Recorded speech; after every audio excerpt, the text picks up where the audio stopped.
Jean-Marie Bordry. Le grand référendum. Sud Radio. Faites-vous confiance au gouvernement pour lutter contre le terrorisme ? C'est la question du jour, bien entendu. On revient sur les conséquences de cet attentat qui a eu lieu à Nice, ce camion fou qui a roulé sur la foule, littéralement, sur la fameuse promenade des Anglais. Notre invité aujourd'hui, Didier Martinez, délégué unité police SGP Force ouvrière pour la région Occitanie. Bonjour Didier Martinez. Bonjour Jean-Marie. Alors Didier Martinez, un sondage révèle que 67% des Français ne font plus confiance au gouvernement pour lutter contre le terrorisme. On a envie de vous demander, mais qu'en est-il de la police ? Est-ce que vous faites confiance au gouvernement ? Nous, on est particulièrement impliqués, motivés, déterminés et conditionnés. On va dire que voilà, la police nationale, elle est employée dans le cadre de cette lutte contre le terrorisme depuis bien longtemps à présent, puisque dès les premiers attentats de Charlie Hebdo, les premières mobilisations, ce vigipirate accru, puis ça n'est suivi l'état d'urgence. Cela fait maintenant près de 2 ans que la police nationale est totalement mobilisée pour lutter par rapport à ce fléau. Et ces derniers temps, on l'a vu avec tout ce qui a pu se rajouter au contexte global et à la configuration d'emploi de la police nationale n'a fait qu'alourdir la mission de tous ces policiers qui sont aujourd'hui usés et fatigués, on a de cesse de le répéter, mais toujours en première ligne par rapport au terrorisme. Alors la police toujours en première ligne, parfois impuissante, c'est ce qu'on a vu à Nice. Oui, mais c'est compliqué d'être efficace face à un ennemi insidieux dont on ne sait pas à quel endroit il va frapper, sous quelle forme. On a bien vu que ça a pris cette fois-ci l'aspect d'un camion. Jusqu'ici, on avait des usages d'armes massives, d'armes lourdes. On a toujours fait en sorte de pouvoir riposter. Les primo-intervenants, comme on les appelle, c'est-à-dire ces équipages police-secours ou de BAC qui sont les premiers à intervenir, ont été jusqu'ici sensibilisés par rapport à la riposte éventuelle à donner. Certains ont été dotés de nouveaux matériels balistiques permettant de riposter à des kalachnikovs, et aujourd'hui on se trouve confronté à un camion qui a foncé dans la foule. Donc on voit bien que ne sachant ni le lieu ni la configuration, c'est extrêmement compliqué. Pour autant, ces mesures qui ont été prises pour la police, elles sont sous 2 formes. La première, c'est d'anticiper. Anticiper, c'est par le recueil du renseignement, par la recherche de l'identification et de cibler des individus qu'il faudrait mettre hors d'état de nuire. Ensuite, le deuxième aspect, c'est d'être sur le terrain et d'arriver à protéger la population, à être présent, à rassurer, à dissuader et surtout à être réactif, c'est-à-dire à riposter quoi qu'il advienne. Et là, le nombre de policiers est particulièrement conditionné à la réussite de cette mission. Oui, alors la réussite de cette mission, justement, est-ce que vous pensez, Didier Martinez, qu'il est possible d'atteindre une espèce de risque zéro quasiment, parce que c'est pas l'impression que donne cet attentat qui a eu lieu à Nice? Évidemment, ça ne sera jamais possible. Le risque zéro, personne ne se risquera à justement évoquer l'impossibilité totale que se déroule un attentat. Et ensuite, il est parfois quand même inopportun de dire qu'on aurait pu éviter quelque chose. Vous savez, là, l'histoire de ce camion ou toute autre configuration, lorsqu'il s'agit de festivités du 14 juillet, de fêtes de la musique, pendant l'Euro, pendant tout événement où du public est rassemblé, il y a un potentiel risque dont on ne peut se satisfaire qu'il n'y a pas eu d'incident ou d'événement qu'à la fin, qu'à l'issue. On a vu que l'Euro 2016 s'est bien passé, on a vu que les premières festivités du 14 juillet et les cérémonies avaient bien eu un bon déroulement, ce qui avait amené le président de la République d'ailleurs à lever l'état d'urgence, et le soir, cette tragédie est survenue à Nice. Donc, bien compliqué. Là encore, le nerf de la guerre, ça passera toujours par de l'effectif policier, de la présence et de la vigilance, à laquelle on peut assortir évidemment toute la modernité de caméras, de systèmes sophistiqués, de tout ce qui peut humainement et techniquement apporter de l'identification et de l'anticipation, mais il y a bien longtemps qu'on ne peut plus anticiper de façon efficace et systématique, et on subit de nombreux événements. On le voit en matière de criminalité et on l'observe à présent avec le terrorisme, c'est très compliqué pour les forces de l'ordre. Alors justement, ces moyens de détection, Didier Martinez, c'est arrivé à Nice, et Nice n'est pas n'importe quelle ville, c'est une ville tout particulièrement truffé de caméras surveillance. À partir de là, qu'est-ce qu'on peut se dire? Ça sert à rien dans un cas pareil? Écoutez, c'est un petit peu le paradoxe de s'offusquer de ce qui s'est passé. Parce qu'à Nice, on aurait pu, avec le système de caméras extrêmement perfectionné, la dotation très conséquente de policiers municipaux à Nice, je crois qu'ils sont autant que la police nationale, avec des équipements bien plus modernes d'ailleurs, donc de venir à remettre en cause le dispositif de la police nationale, alors que la ville de Nice, alors que l'ensemble des moyens mis à disposition ont montré leurs limites par rapport à ce qui s'est passé, je crois qu'il faut reconsidérer désormais l'approche globale par rapport au terrorisme et ne pas se dire qu'on aurait pu, qu'il fallait. Non, il faut simplement anticiper avec du renseignement, du recueil de renseignements. Je crois que ça, c'est un des concepts fondamentaux et qu'on avait perdu depuis une dizaine d'années. Parce qu'à l'époque, on avait ce qu'on appelait la police de proximité qui consistait uniquement à recueillir du renseignement. Dans les quartiers, police de proximité supprimée sous Nicolas Sarkozy lorsqu'il était ministre de l'Intérieur. Exactement, en 2004. Cette police, elle consistait à avoir la confiance des gardiens d'immeubles, des acteurs des quartiers, des commerçants, des gens qui, en toute confiance, communiquaient, discutaient avec la police et nous donnaient des informations très importantes. À l'époque, on parlait de délinquance et de criminalité, mais ces informations, si aujourd'hui nous en avions déjà ne serait-ce qu'une certaine frange dans l'aspect du terrorisme qui nous permettent de déceler des comportements, d'avoir connaissance de certains agissements et de pouvoir anticiper, ça serait déjà une très grande victoire par rapport à la configuration qui se présente à nous. Alors je vais revenir quand même sur un aspect très précis de ce qui s'est passé à Nice, parce que c'est pas n'importe qui l'a pointé. Le premier adjoint à Nice, Christian Estrosi, ancien maire et président de la région, qui se pose la question, comment se fait-il qu'un camion ait pu se retrouver sur la promenade des Anglais, bondé de monde un soir de fête nationale? Alors qu'est-ce que le policier que vous êtes répond à ça?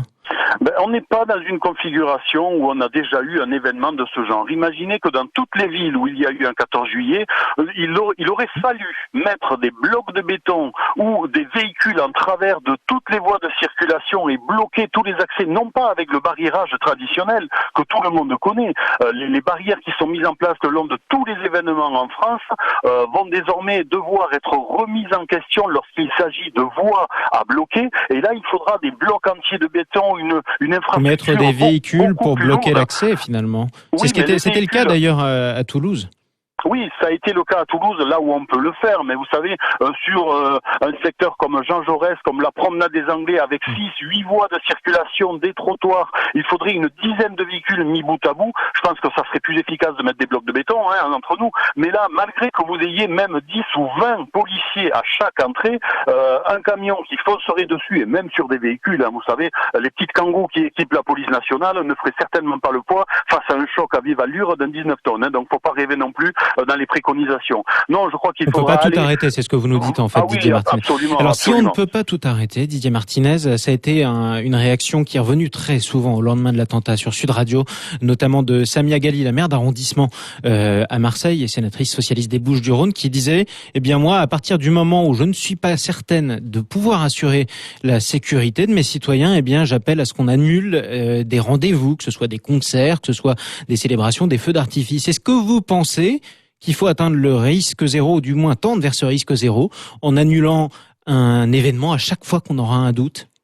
Disons que c'est une option radicale qui sera efficace par la démonstration. Si l'événement est annulé ou alors conditionné à un endroit spécifique et restreint, je veux parler par exemple des fan zones, on a restreint la capacité, on a bien conditionné à un secteur particulièrement sécurisé et déterminé et tout s'est bien passé. Donc là, l'ampleur d'une grande ville qui sur tout un axe est en fait avec un défilé, avec un événement ou une manifestation, s'il fallait le restreindre, peut-être certaines communes pourront prendre la décision et s'assurer par là même d'un maximum de précautions et minimiser l'impact éventuel de toute agression. Oui, après, est-ce que ce serait pas aussi reconnaître une certaine victoire aux terroristes finalement, puisqu'on s'empêcherait en quelque sorte de vivre, Didier Martinez, pour éviter la menace? Justement, c'est la question qu'on est en droit de se poser. Alors faites-vous confiance au gouvernement pour lutter contre le terrorisme? C'est la question du jour, c'est celle qu'on vous pose sur sudradio.fr. Fabien Tacquart-Blanchin, on fait un point sur le sondage. Oui, c'est un nom franc et massif. Vous êtes 93% à ne pas faire confiance au gouvernement pour lutter contre le terrorisme. Oui, cet aveu d'échec, finalement, vous en avez assez de compter vos morts et vous vous dites qu'il faudrait faire davantage. Justement, qu'est-ce qu'on peut faire ? Est-ce que c'est l'état d'urgence qu'il a fallu prolonger ? Finalement, est-ce que c'est une bonne chose ? On verra ça avec notre invité dans quelques instants, Didier Martinez, délégué unité police SGP Force ouvrière pour la région Occitanie. On se retrouve après une courte pause. Sud Radio, Jean-Marie Bordry, le grand référendum. Faites-vous confiance au gouvernement pour lutter contre le terrorisme ? C'est la question du jour, celle qu'on vous pose. 0826 300 300 si vous voulez intervenir à l'antenne. Nous sommes avec Didier Martinez, délégué unité police SGP Force ouvrière pour la région Occitanie. Didier Martinez, il y a quelques instants, on parlait de l'état d'urgence qui a été prolongé en catastrophe juste après que le président de la République ait annoncé qu'il allait être supprimé. Mais voilà, l'attentat de Nice fait qu'on le prolonge encore. Est-ce que ça va servir à quelque chose ou est-ce que c'est de l'ordre du symbole ? Écoutez, je vais peut-être vous surprendre, mais les dispositions qui touchent la police nationale dans le cadre de l'état d'urgence, elles sont désormais inscrites dans la loi qui a été récemment votée, et qui concerne justement les dispositions de perquisition, d'assignation à résidence, d'interdiction de manifestation. C'est-à-dire que, en l'espèce et dans l'absolu, l'état d'urgence prorogé ou pas, la police nationale bénéficiait de ces dispositions par extension. Donc, à l'heure actuelle, ça a été une des premières mesures qui ont été prises, mais par là même, ce qui était nécessaire, ce qui était indispensable de proroger, l'avait déjà été. Donc, même s'il venait à cesser dans les mois qui viennent, ça n'aurait pas d'impact précis sur la configuration police. Alors vous dites que vous avez à peu près tous les moyens, vous disposez de tous les moyens dont vous avez besoin. En l'occurrence, c'est que cet état d'urgence, c'est un symbole. C'est ça que vous nous dites. Non, je parlais du cadre des dispositions juridiques, attention. Oui, mais les si moyens, vous nous dites, Didier Martinez, si vous nous dites que vous n'avez pas besoin de davantage, parce que tout est déjà dans la loi, quel est l'intérêt de prolonger dans ce cas-là l'état d'urgence ? Je pense que c'est une mesure politique qui était nécessaire pour donner évidemment une réaction à l'événement. Moi, je parle du point de vue de la police et des dispositions juridiques, parce que les moyens, la police en a cruellement besoin, et toujours besoin de moyens techniques, de riposte, de vigilance. C'est-à-dire que tous ces policiers sur le terrain qui sont là pour lutter contre l'aspect des terroristes et être en anticipation et en réactivité, il faut encore davantage les doter d'équipements en effectif. Et là, c'est le nerf de la guerre, ce que je vous disais. Et la seconde mesure qui a été prise, et vous vouliez peut-être en venir sur ce point, c'est la réserve opérationnelle qui, elle, la réserve civile, notamment de la police nationale. Bernard Cazeneuve qui appelle les Français, je cite, patriotes, à s'engager dans la réserve. Vous pensez que c'est une bonne chose, ou ce sera le thème, je précise, on va vous poser une question rapide sur le sujet, mais ce sera le thème de notre débat de 10 heures. Mais vous pensez que c'est une bonne chose et que ça va vous aider, vous ? Alors, ce qu'il y a, c'est que de façon ponctuelle, ça a déjà porté ses fruits. C'est-à-dire que dans la police, on a déjà une réserve des fonctionnaires de police en retraite qui reviennent ponctuellement prêter main forte.